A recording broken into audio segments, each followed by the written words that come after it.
নমস্কার, আমি সোমা। আমার আরও একটি নতুন ব্লগে তোমাদের সকলকে অনেক স্বাগত জানাই। এখন বাজে সকাল ৮টা। এখন থেকেই তোমাদেরকে সাথে নিয়ে নতুন আরও একটি ব্লগ শুরু করলাম। আর এই তীব্র গরমে কেমন আছো তোমরা সবাই অবশ্যই কমেন্টে জানাতে ভুলো না। আমরা অবশ্য যেখানে থাকি সেখানে এতটা গরম নেই। এই দুদিন হলো গরমটা অনেকটাই কম আছে। সবসময় যেন শীত শীত করছে, কারণ রোজ সকাল থেকে আরম্ভ করে সারাটা দিন রোজই প্রায় বৃষ্টি হচ্ছে। তো তাই ওয়েদারটা খুব সুন্দর, ওই তীব্র গরমটা আর নেই বললেই চলে। তো সেই কারণে পাখা চালালেই যেন শীত ধরে যাচ্ছে। পাখা চালানোর আর প্রয়োজন হচ্ছে না। বেশ কয়েকদিন ধরে একটানা বৃষ্টি হয়ে যাচ্ছে। আর এই তো দেখো, সকালবেলায় সমস্ত কাজটা সেরে নিয়ে চা খেয়ে এসে কুমড়ো শাক কাটতে বসেছি। ডাঁটাগুলো তো সব কেটে নিয়েছি, ডাঁটা, বেগুন, ঝিঙে, আলু। আর এই কুমড়ো পাতাগুলো একটু ভালো করে ডলে নিচ্ছি। হাতে করে ডলে নিয়ে কুচিয়ে রান্না করলে রান্নাটা খেতে ভালো লাগে।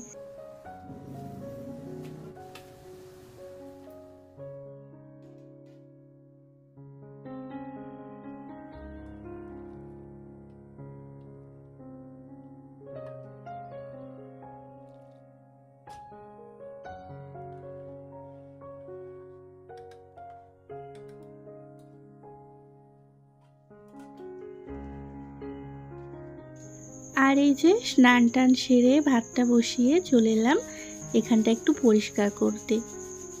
4-5 দিন আমি পুজো দিইনি, আমার সোনারা দিয়েছে, তো তাই খুব নোংরা করেছিল ধূপের ধুলোয়। ওরা পুজো দেয় ভালো, কিন্তু গুছিয়ে বেশ ধূপের ধুলোগুলো পরিষ্কার করতে পারে না। তো সেই কারণে এখানটা অনেকটা নোংরা হয়েছিল। আবার অনেক দিন এইগুলো সব তুলে পরিষ্কার করিনি, তো তাই ভাবলাম একবারে তুলে এগুলো ভালো করে পরিষ্কার করি।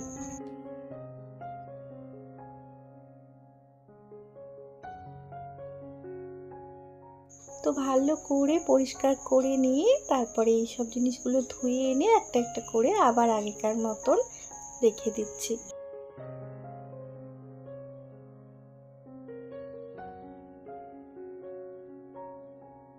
আর এই যে সমস্ত ঠাকুরের বাসনও ধুয়ে নিয়ে এলাম। এই এত বাসন একটা দুটো করে বার করে করে এক গাদা হয়ে গেছে এখানে জমা। রোজের নিত্য পুজোয় এত বাসন লাগে না, তো তাই অর্ধেক তুলে নেব, তুলে রেখে দেব। তো যেগুলো রোজের ব্যবহার করি সেগুলো এখানে জল ঝরতে দিয়ে দিচ্ছি, বাদ বাকিগুলো তুলে রাখবো।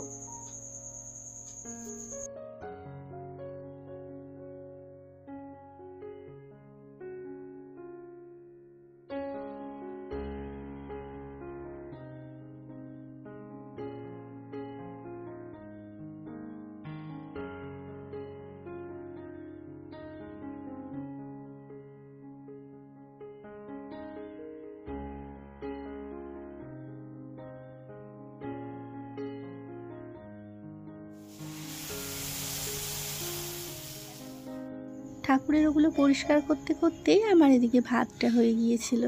ভাতটা নামিয়ে গিয়ে ফ্যানটা ঝরাতে দিয়ে গিয়ে আবার পুজোটা দিয়ে তারপরে চলে এলাম রান্না করতে। আর স্নান করতে যাওয়ার আগেই তো সবজিগুলো সব কেটে কুটে গিয়েছিলাম, আর বেশি ঝামেলা হলো না, এসেই সোজা রান্না বসিয়ে দিয়েছি। আর আজকে না পুজো দেওয়ার আগেই চাটা খেয়ে নিয়েছিলাম, চা আর বিস্কুট, তো তাই আর চা খেতেও বসতে হলো না। আর এই তো প্রথমেই এসে সবজিগুলো ভেজে নিলাম ভালো করে। তো তারপরে এক এক করে ডাঁটা, আলু, শাক দিয়ে দিলাম। সব কিছু দিয়ে একটু কষিয়ে নিয়ে এবার এক এক করে মশলা দিয়ে দিচ্ছি। হলুদ গুঁড়ো, লঙ্কা গুঁড়ো, একটু জিরে গুঁড়ো দিয়ে মশলাটা দিয়ে সামান্য একটু কষিয়ে জল দিয়ে দেব। আর সকাল থেকে না এখানে অনবরত বৃষ্টি হয়ে যাচ্ছে, তো তাই তোমাদের দাদা ভাইয়েরও না তেমন কাজ নেই। আর যেহেতু দোকানটা বেশি দূরে না, ঘরে চলে এসেছে। দেখো আমি রান্না করছি আর পাশে দাঁড়িয়ে আমার সাথে গল্প করছিল, আর আমি ওইদিকে একটা কাজ দিয়ে দিলাম। ওই যে আমি এদিকে শাকটা রান্না করছি আর ওদিকে একটা কড়াই চাপিয়েছি, মাছের ঝাল হবে, তো তাই বলছি এই যে মাছের ঝালের মশলাটা একটু তুমি কষাও। তো তাই ওইদিকের খুন্তিটা নাড়ছে।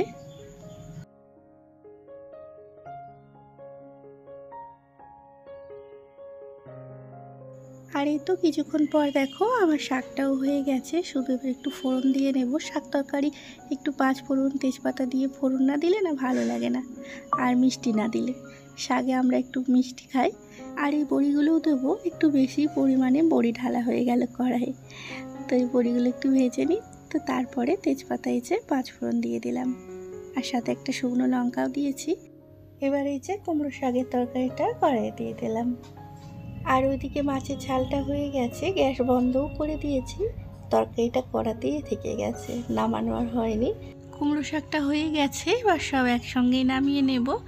কুমড়ো শাকের তরকারি আর মাছের ঝাল, আর কালকে রাত্রিরে বেসন দিয়ে আলু দিয়ে পোস্ত করেছিলাম, ওটা একটু থেকে গেছে, তো ওটা বার করে রেখেছি, ওটাও একটু গরম করে নেব।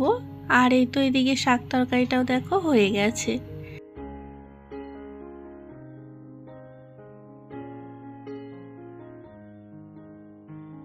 রান্না বান্না হয়ে যেতে গুছিয়ে বাকিয়ে বাসনগুলো ধুয়ে নিয়ে তারপরে ওভেন কিচেন সব পরিষ্কার করে নিচ্ছি।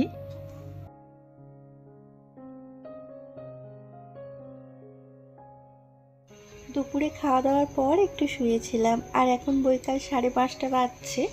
ছাদ থেকে সব জামা কাপড়গুলো নিয়ে এলাম, আর দেখে দেখে ভাঁজ করছি, মানে যেগুলো ভিজে আছে সেগুলো সাইডে রাখছি, ঘরে মেলে দেব, ঘরে দুয়ারে এদিক ওদিক। আর যেগুলো শুকিয়ে গেছে সেগুলো সব ভাঁজ করে রাখছি। এগুলো সমস্ত দুদিনের কাপড় জামা, মানে বৃষ্টির কারণে না শুকোচ্ছেই না। আজকে বৈকালবেলা একটু হাওয়া দিচ্ছিল, বৈকালে না দুপুরের পর থেকে। সকাল থেকে এক চটকা বৃষ্টি হয়ে যাওয়ার পর দুপুরের পর থেকে বন্ধ ছিল, তো ভালোই হাওয়া দিচ্ছিল। কাপড় জামাগুলো মেলে দিয়েছিলাম বলে কিছু কাপড় জামা আবার শুকিয়েও গেল। যে কাপড় জামাগুলো শুকিয়ে গেছে সেগুলো ভাঁজ করে তুলে নিচ্ছি, আর বাদবাকিগুলো বাইরে মেলে দিলাম, বাইরে বারান্দায়।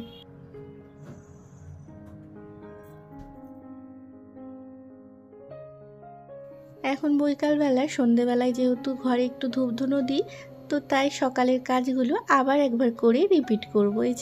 বিছানাটা তুলে একটু ঝেড়ে পেতে নেব, ঘর দুয়ারগুলো ঝাঁট দেব। বিছানার চাদরটা ঝেড়ে আর পাতলাম না, পাল্টেই নিলাম।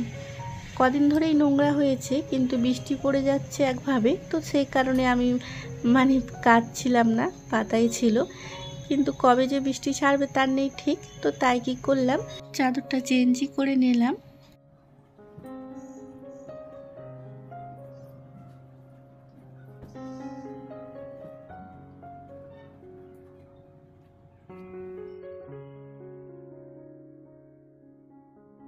তো তখনই বললাম যে সকালের কাজকর্মগুলো আবার একবার রিপিট করব। তো সকালের মতন গুছিয়ে বিছানার চাদর তারপরে ঝাঁট দিয়ে দিচ্ছি। ঘর থেকে আরম্ভ করে বারান্দা সবই গুছিয়ে বাগিয়ে ঝাঁট দিয়ে নেব।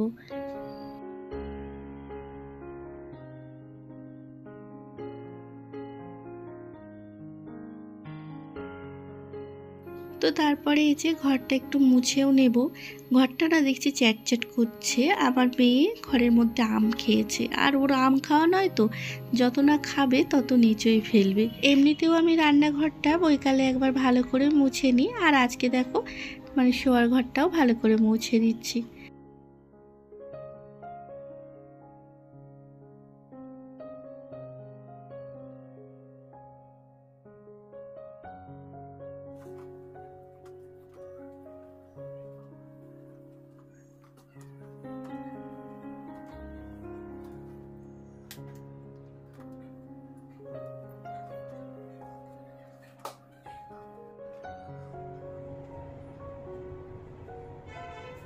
আর এই তো বৈকালের কাজকর্মগুলো গুছিয়ে নিয়ে একটু মার্কেটে যাচ্ছি। দেখতে দেখতে তো স্কুল খোলার টাইম হয়ে গেল। আমার ছেলের স্কুল ব্যাগ ছিঁড়ে গেছে, আর মেয়েরও মোটামুটি খারাপ হয়ে এসেছে, তো তাই দুজনকার জন্য দুটো স্কুল ব্যাগ, জলের বোতল এটা ওটা কেনার আছে, তো তাই একটু বাইরে যাচ্ছি। আর এই তো স্কুল টুল ব্যাগ কিনে নিয়ে বাড়ি যাব কি, আর মেয়েকে সঙ্গে করে নিয়ে এসেছি। এমনি বাড়ি চলে যাব এতটা সোজা, কিছুতেই জুস না খেয়ে বাড়ি যাবে না। এত করে বললাম যে তো দাদা আসেনি, কিছুতেই শুনলো না, বলছে দাদার জন্য পার্সেল নিয়ে নেবে। তো চলো বন্ধুরা, ব্লগটা আমি আজকের মতন এখানেই শেষ করলাম। আবারও দেখা হবে একটা নতুন ব্লগে। তো আগামী ব্লগেই দেখাবো তোমাদেরকে যে কেমন কি ব্যাগ কিনলাম, স্কুল ব্যাগ, তো তোমাদের সাথে শেয়ার করব। তো আজকে এখানেই শেষ করছি। তো তোমরা ভালো থেকো, সুস্থ থেকো।